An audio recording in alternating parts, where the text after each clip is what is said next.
장애인 문화복지신문 제250호 제2면 기사입니다. 가평군 장애인주간보호센터 개소. 가평군 장애인복지관 부설기관인 가평군 장애인주간보호센터, 이하주간보호센터, 가 3일 개소했다. 가평 지역에 처음으로 생기는 주간보호센터는 가족의 맞벌이 또는 기타 사정으로 인해 가정보호에 어려움이 있는 장애인을 낮 시간 동안 안전하게 보호, 장애인 가족과 보호자의 양육 부담을 덜어줄 것으로 기대하고 있다. 주간보호센터의 총 이용 정원은 12명이며 만 18세에서 60세 장애인을 대상으로 운영된다. 또한 교육재활, 사회심리재활, 사회적응훈련, 체험학습, 야외활동 등 다양한 재활 프로그램을 통해 장애인들의 적극적인 사회생활 및 자립능력 향상을 지원할 예정이다. 주간보호센터장은 코로나19 장기화로 장애인 가족의 어려움이 커지고 있는 상황에서 주간보호센터가 장애인 가족의 돌봄에 대한 부담을 완화하는 데 조금이나마 보탬이 되길 바라며 아울러 더 나아가 중장년 장애인의 개인별 맞춤형 지원을 통해 장애인 및 가족들의 삶이 행복하길 바란다고 전했다. 한편 개소식은 코로나19 확산 방지를 위해 별도로 진행하지 않을 예정이다. 고양시 장애인 가족 휴식 지원 사업 찾아가는 장애자녀 돌봄 서비스 추진. 고양시 시장 이재준은 장기화된 코로나19 상황으로 양육과 돌봄에 있어서 더 큰 어려움을 겪고 있는 장애 가족에게 양육 부담을 덜어주고자 장애인 가족 휴식 지원 사업 찾아가는 장애자녀 돌봄 서비스를 추진한다고 4일 밝혔다. 찾아가는 장애자녀 돌봄 서비스는 8월 4일 시작해 올해 12월 18일까지 전화 신청으로 이용할 수 있으며 코로나19의 생활 방역을 준수하면서 진행한다. 고양시 장애인복지관은 일자리정책과의 신중년 경력 활용 지역 서비스 일자리 사업에 인력 2명을 지원받아 장애인 가족들이 당면한 돌봄 및 사회 참여의 욕구가 지원될 수 있도록 돕는 생활 밀착형 복지 사업으로 추진한다.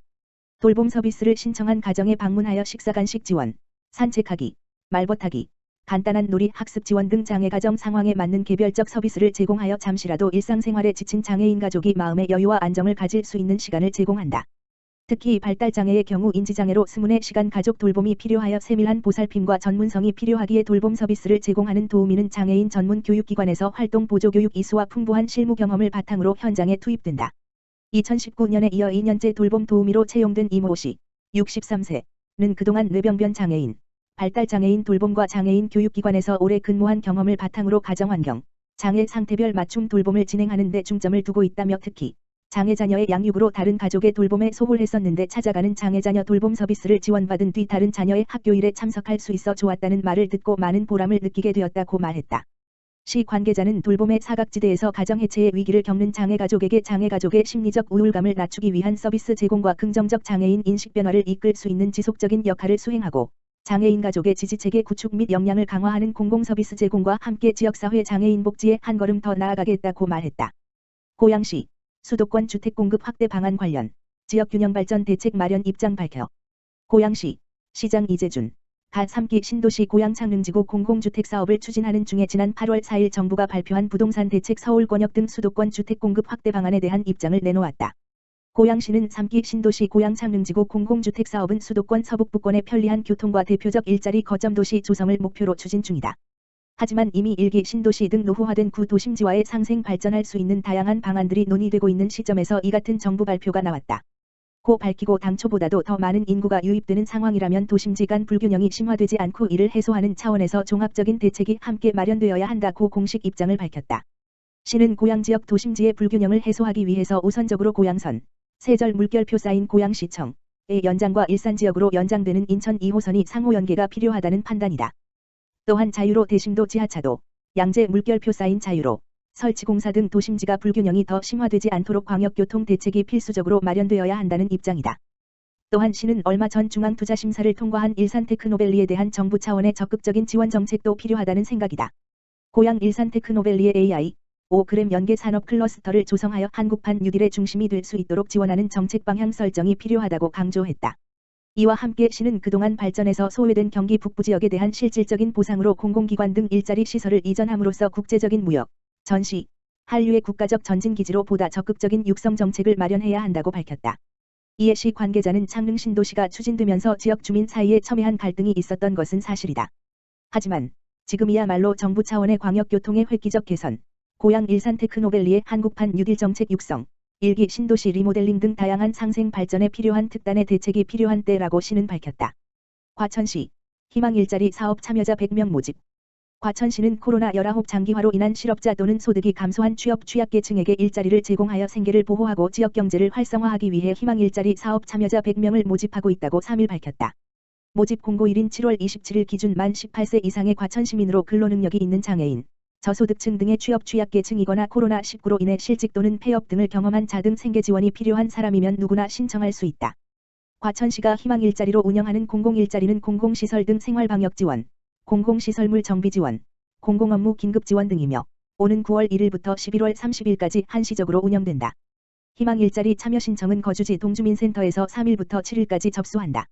신청 접수 및 자세한 사항은 시청 홈페이지 www.kct.go.kr에서 확인하거나 복지정책과 일자리팀 지역번호 02-3677-2448으로 전화 문의하면 된다. 김종천 시장은 희망 일자리 사업이 코로나19로 실직 또는 소득 감소로 어려움을 겪고 있는 취약계층에게 도움이 될 수 있기를 바란다고 말했다. 김종천 과천시장 정부 과천청사 유휴진의 천막 직무 실시. 김종천 과천시장은 정부가 지난 8월 4일 발표한 수도권 집값 안정을 위한 주택 공급 확대 방안 대책에서 정부 과천청사 일대를 제외해 줄 것을 강력히 요구하며 정부 과천청사 유휴지, 중앙동 6대지, 내 천막을 설치하고 정부의 일방적인 계획이 철회될 때까지 천막 직무실 근무를 실시할 것을 8월 6일 14시 기자회견을 통해 밝혔다. 김종천 과천시장은 정부는 당사자인 과천시와 사전협의 한 번 없이 일방적으로 통보한 후 국가정책으로 발표한 데 대해 우려와 실망을 금할 수 없다고 지적하며 정부 주택정책 발표 이후 정부 청사 일대 공공주택 공급 계획에 대한 즉각적인 철회 성명을 8월 4일 발표했다. 과천 시민들에게 정부 과천청사 유휴지는 20여 년간 축제를 즐기고 평소 운동과 휴식을 취하는 쉼터와 광장의 역할을 해온 의미 있는 장소이며 과천의 상징이 되는 곳이다. 김종천 과천시장은 청사 유휴진에 설치된 천막 직무실에서 직무를 보며 각종 회의와 결제도 할 계획이다. 또한 정부 과천청사 일대의 활용에 대한 시민 의견을 수렴하고 국가를 위한 국책 사업에 귀하게 쓰일 수 있도록 최적의 대응 방안을 마련해 정부에 지속적으로 건의하겠다고 전했다. 한편 김종천 과천시장은 정부 과천청사 일대는 미래 세대를 위한 자원으로 쓰여야 한다고 강조하며 정부 과천청사 일대의 공공주택 공급 계획이 철회될 때까지 지역 내 각계각층의 시민들과 함께 과천 시민의 모든 지혜와 역량을 결집하여 대응해 나갈 계획이다라고 다짐했다. 고양시 버스 승강장 100여 곳의 폭염 대비 시설물 시범 설치. 올해 여름 폭염 일수가 평년보다 많을 것으로 전망되는 가운데 고양시 시장 이재준은 대중교통 이용자의 편의를 위해 버스 승강장 100여 곳의 폭염 대비 시설물 에어플로우 팬을 시범 설치하고 있다고 4일 밝혔다. 시는 8월 중 시범 설치를 마칠 예정이다. 대중교통 이용 시민이 많은 버스 전용 중앙차로와 더불어 배차 간격이 길고 교통약자들의 대중교통 이용 수요가 많은 외곽 지역을 고려해 편중되지 않도록 설치 위치 100곳을 선정했다. 에어플로우 팬은 선풍기와 같은 형태이면서 적은 비용으로 버스 쉘터에 적합한 모델로 자동 전원 타이머를 사용한 작은 규격의 시설물이다. 자연 바람을 시설물 내부로 순환시켜 균일하고 시원한 바람을 토출해낸다. 시 철도교통과 관계자는 이번 시범 설치 사업은 시민이 무더위에도 쾌적하게 대중교통을 이용할 수 있는 환경을 조성하기 위한 것으로 시민 여론을 살펴본 후에 확산 여부를 결정하겠다고 설명하며 설치한 편의 시설물들이 더위에 지친 대중교통 이용자에게 시원함을 선사하기를 기대한다고 말했다. 시는 그동안 버스 승강장 내 온열의자 설치 사업, 반폐쇄형 버스 승강장 사업 등 대중교통 이용 시민의 편의 증진을 위한 사업을 지속 추진해왔다. 특히 지난 겨울 정류소 이용자에게 햇빛과 같은 복사열의 기운을 체감할 수 있게 하는 천정 부착형 복사난방기 시범 설치가 시민에게 큰 호응을 얻었다. 고양시 하루 앞당긴 고양안심카 선별진료소 긴급 재개 9일부터 21일까지 휴일 없이 운영. 고양시 시장 이재준은 관내 발생한 소규모 교회 집단 감염의 지역사회 확산을 조기 차단하기 위해 고양안심카 선별진료소를 9일부터 재운영한다고 밝혔다. 시는 소규모 교회 집단 감염 확산이 빠르게 진행되는 양상을 띠에 따라 본래 10일부터 재개하기로 했던 고양안심카 선별진료소를 하루 앞당겨 9일부터 운영하기로 했다. 또한 직장인 시민의 편의를 위해 9일부터 21일까지 운영기간 동안 주말과 휴일 없이 운영한다는 방침이다.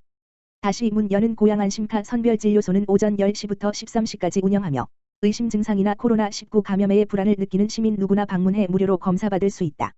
고양안심카 선별진료소는 지자체 최초로 지난 2월 26일부터 4월 20일 잠정 중단하기까지 운영한 드라이브스루 방식의 선별진료소다. 차를 탄 채로 접수문진 처방 등 검사 과정을 한 번에 진행할 수 있는 간편한 방식의 선별진료소다.